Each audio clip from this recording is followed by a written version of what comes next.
అట్లకెళ్ళి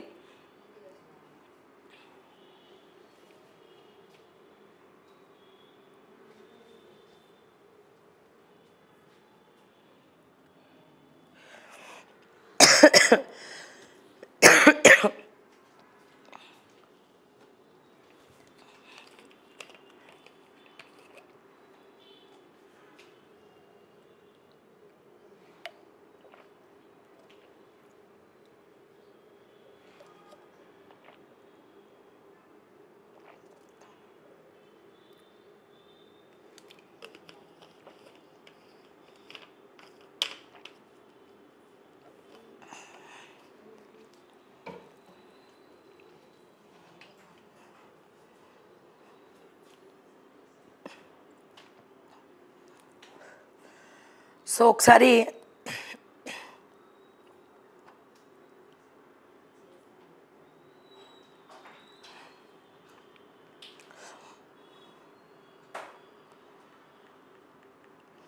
పృథ్వీరాజ్ గారికి ఫోన్ చేద్దాము.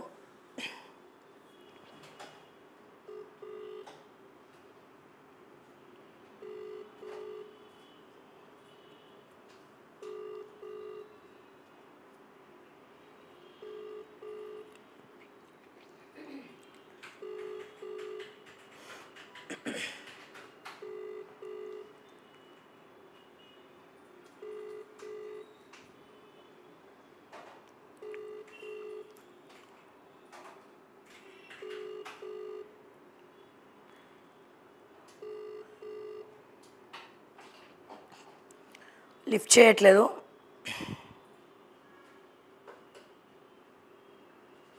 గాదా ఎన్నేసారి కూడా ఒకసారి ఫోన్ చేద్దాం.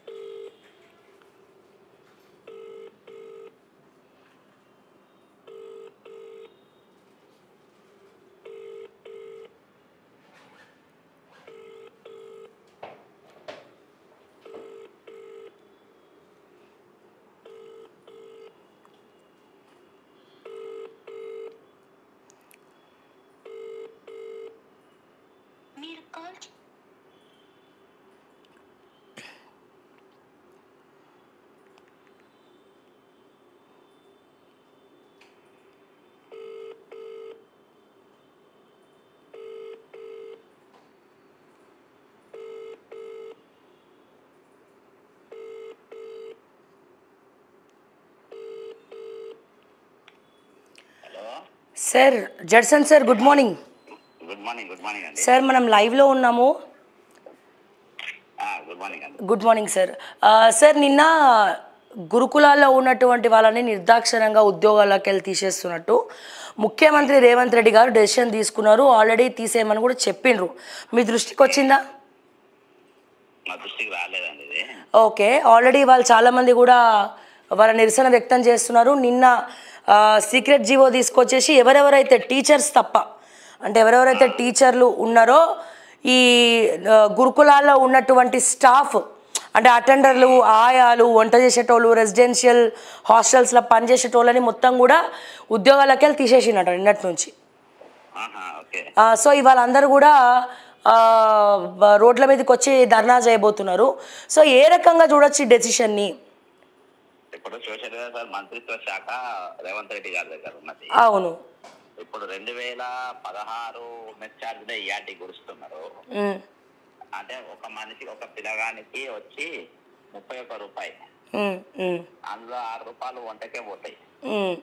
25 రూపాయలలో 3 పూటలు అన్నం పెట్టాలి, హార్లిక్స్ ఇవ్వాలి, జావదాయి తీయాలి.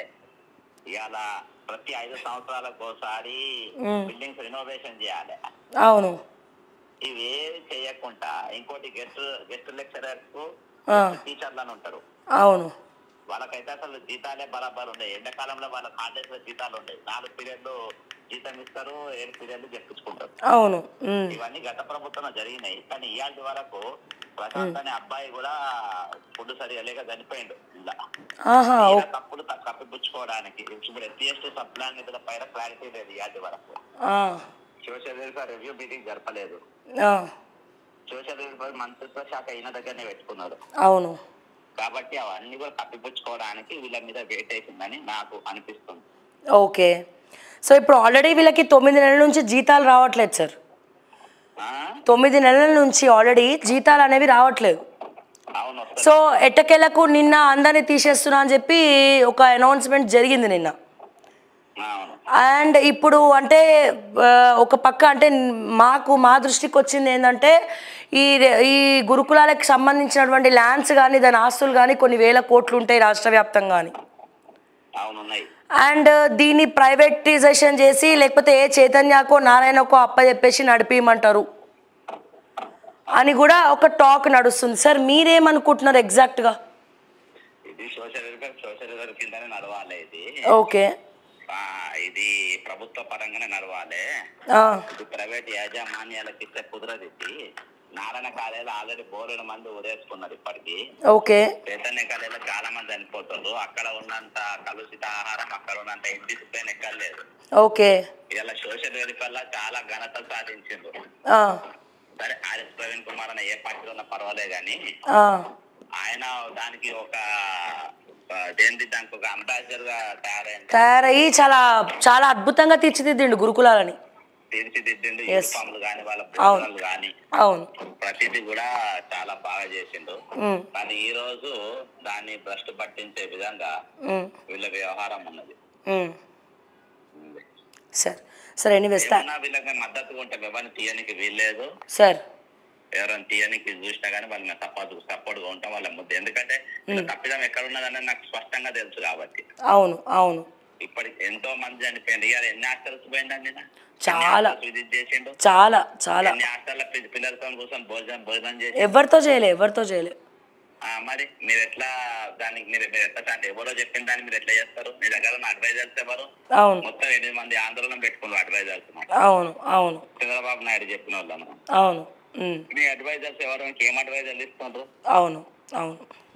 కాబట్టి ఇదంతా వీళ్ళు చాతగాంతనం.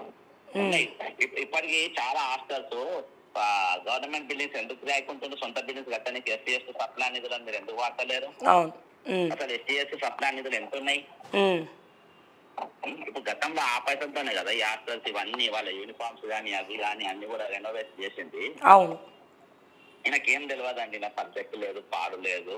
సార్ అంటే ఇటువంటి రాంగ్ డెసిషన్స్ ఎవరిస్తున్నారు? ఏ ధైర్యంతో ఇట్లా చేసుకుంటూ వెళ్ళిపోతున్నారు అనేది కూడా అర్థం కాదు. ఎవరు ఇయ్యారు. ఆయన అన్ని తెలిసినట్టుగా ఫీల్ అవుతా ఉంటాడు. ఓకే. ఆయనకు ఎవ్వరు తెలియదు, ఎవ్వరు చెప్పారు, అన్ని తెలిసినట్టుగా ఫీల్ అవుతారు.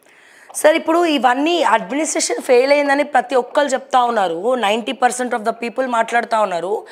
ఇన్ని జరుగుతూ ఉంటే అంటే సీనియర్ మంత్రులు ఇప్పుడు బట్టి గారు కానీ లేకపోతే శ్రీధర్ బాబు గారు లేకపోతే దామోదర్ గారు ఇంకా చాలామంది ఉన్నారు. వీళ్ళందరూ సలహాలు ఇవ్వరా ఇట్లా చేయొద్దు అట్లా చేయొద్దని? దామోదర్ ఆలోచన పట్టించుకుంటుంది కానీ డిప్యూటీ సీఎం ఇద్దరు తోడు దొంగ లెక్క పంచుకుంటుండ్రు. అచ్చా. ఓకే. ఇవాళ పరిపాలన వాళ్ళ బట్టి భార్య ఉన్నది అనేది ఓపెన్ సీక్రెట్. అది బట్టి గారి భార్యనే మొత్తం వెనకాల ఉండి నడిపిస్తుంది అంత బ్యాక్ ఎండ్ లో అనేది ఓపెన్ సీక్రెట్. చెప్తారు సెక్రటరీ. అవును అవును. ఆమె కార్ లిస్ట్ ఫోన్ లిస్ట్ చూస్తే తెలుస్తుంది ఆమె ఎవరైతే ఫోన్లు చేసిందో. అవును. సెక్రటరీ అట్లా ఎవరికి ఫోన్ చేస్తుంటే ఏం పని. సరే ఇది అవుట్ ఆఫ్ సబ్జెక్ట్ అయినా కానీ ఆయన సోషల్ వెల్ఫేర్ రిలేటెడ్ గా ఉన్నాడు. ఆ హాస్టల్ చదివి పైకి వచ్చింది కాబట్టి ఆయన వాళ్ళ సొంత నోళ్ళు తెరవాలి. అవును అవును. ఎనీవే సార్ కేసు అవుతుందండి. Okay sir thank you so much for calling. Yeah so ఇది పరిస్థితి. ఇంకా నిన్న డెసిషన్ తీసుకోవడం జరిగింది. సో ఆర్డర్ పాస్ చేయడం జరిగింది. ఇవాళ రేపు నోటీస్ కూడా ఇస్తారు. ఆల్రెడీ వాళ్ళ గురుకులానికి సంబంధించినటువంటి స్టాఫ్ మొత్తం కూడా రోడ్లకు ఎక్కబోతోంది, ధర్నా చేయబోతోంది, నిరసన తెలుపబోతోంది. సో అఫీషియల్ నోటీస్ ఇవాళ రాబోతుంది. సో ఇది తీసుకున్నటువంటి డెసిషన్ రేవంత్ రెడ్డి గారు వెనక్కి తీసుకోకపోతే కనుక అనవసరమైనటువంటి పరిణామాలు ఎదుర్కొనేటువంటి సినారియోస్ కూడా మనకి కనబడతా ఉన్నది. సో ముందు జాగ్రత్తగా ఈ డెసిషన్ని రేవంత్ రెడ్డి గారు వెనక్కి తీసుకుంటారా? సరే లేకపోతే మీ గోతిని మీరే తవ్వుకుంటున్నట్టు అయిపోతుంది. దయచేసి ముఖ్యమంత్రి రేవంత్ రెడ్డి గారు ఒక పని చేసే ముందర ఒక డెసిషన్ తీసుకునే ముందర 1కి 100 సార్లు ఆలోచించాలని చెప్పి నేను మరొక్కసారి వాళ్ళందరి తరపున రిక్వెస్ట్ చేస్తూ ఉన్నాను. ఇక పోతే ఇప్పుడు మనం పేపర్లోకి వద్దాము. చాలా అంశాలు అయితే ఉన్నాయి. రాష్ట్రం అంతా హైడ్రా నాలాలు చెరువులను ఆక్రమిస్తే కూల్చుడే, అప్పగిస్తే సరే లేదంటే చర్యలు. హైదరాబాద్ హైడ్రా తరహాలో జిల్లాలో కమిటీలు. రాష్ట్రంలో 6,000 కోట్ల మేర వరద నష్టం. కేంద్ర జాతీయ విపత్తుగా ప్రకటించాలి. రాష్ట్రానికి 2,000 కోట్లు సాయంగా ఇవ్వాలి. ప్రధాని మోదీని రాష్ట్రానికి రమ్మని కోరాం. ప్రజలు కష్టాల్లో ఉంటే కేటీఆర్ జల్సాలో ఉన్నారు. హరీష్ హయాంలోనే పువ్వాడ ఆక్రమణలు. సీఎం మహబూబాబాద్ జిల్లాలో రేవంత్ పర్యటన. వరదల్లో మరణించిన మహిళా శాస్త్రవేత్త సోదరుడికి గ్రూప్ 1 ఉద్యోగం ప్రకటన. బాబును పొగడిన హరీష్కు మా కష్టం కనబడలేదా? మీడియాతో రేవంత్ చిచ్చాట్. దయచేసి రేవంత్ రెడ్డి గారు, చంద్రబాబు నాయుడు గారిని చిన్నప్పటి నుంచి చూసుకుంటూ పెరిగిన నేను. చంద్రబాబు నాయుడు గారికి మీకు పోలికే లేదు, పొంతనే లేదు.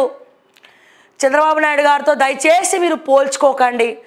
ఆయన చేసిన పనులు 1% కూడా మీరు ముఖ్యమంత్రిగా చేయట్లే. అన్ని సమస్యలను ఎత్తి మీదకి తెచ్చిపెడతా ఉన్నారు. మరి మీకు ఆ సలహాలు ఎవడిస్తుండో, ఇంటెలిజెన్స్ ఏం చెప్తుందో, లేకపోతే